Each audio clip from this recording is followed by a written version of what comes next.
어제 또 뜨거운 관심사였죠. 대장동 핵심 인물 5명에 대한 첫 재판이 열렸습니다. 검찰은 김만배 씨 등 피고인 5명이 공모해서 대장동 사업을 설계하면서 민간 사업자의 수익을 극대화해 성남도공에 1,800억 원에 달하는 손해를 끼쳤다라고 보고 있습니다. 하지만 법정에선 5명 가운데 4명은 자신들에 대한 혐의를 모두 부인했습니다. 특히 어제 재판에서 화천대유 대주주 김만배 씨 측은 당시 이재명 성남시장이 안정적 사업을 위해서 지시한 그 방침을 그대로 따른 것이다라고 주장을 했는데요. 지난해 김만배 씨는 검찰에 소환될 당시에 취재진을 향해서 이런 의미심장한 말을 남기기도 했습니다. 그 이재명 지사랑 친분 부인하는 취지로 말씀하셨는데 사실 그분하고 이재명 지사하고 뭐 특별한 관계도 없고 한 번 만나봤습니다. 옛날에 이 인터뷰차. 이제 그분은 뭐 최선의 행정을 하신 거고 저희는 그분의 그 어떤 행정 지침이나 이런 걸 보고 한 거기 때문에 뭐 그분은 그분 나름대로 최선을 다하신 거고 행정을 저희는 시가 내놓은 정책에 따라서 공모에 진행한 것이라고 생각합니다.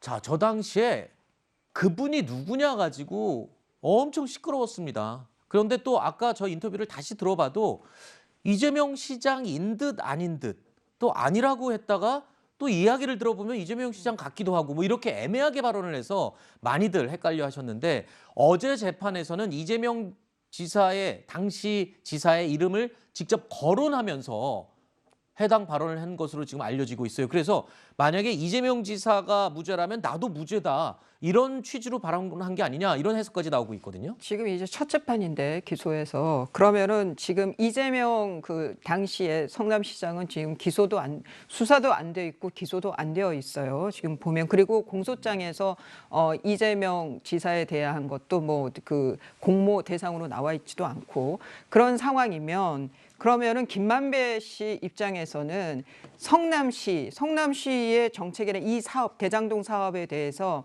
최종 결재권자는 성남시장이죠. 그러면은 그것이 이제 이재명 당시 시장이 되는 거고, 네. 그러면 이재명이라는 이름이 안 나올 수가 없는 거고요.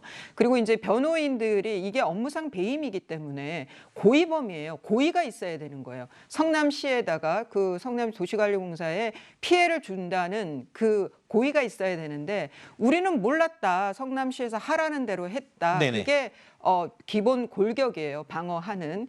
이것은 이제 이거는 어제 그 공소 사실에 대한 본인들의 기본 주장에 어떻게 하겠다는 건데 중요한 거는 돈이 생기면서 이 돈과 관련해 가지고 얘기를 나눴던 녹취록이 있잖아요. 그 녹취록을 통해서 저 말이 사실인지 아닌지 그것이 이제 판명이 나야 되죠. 알겠습니다.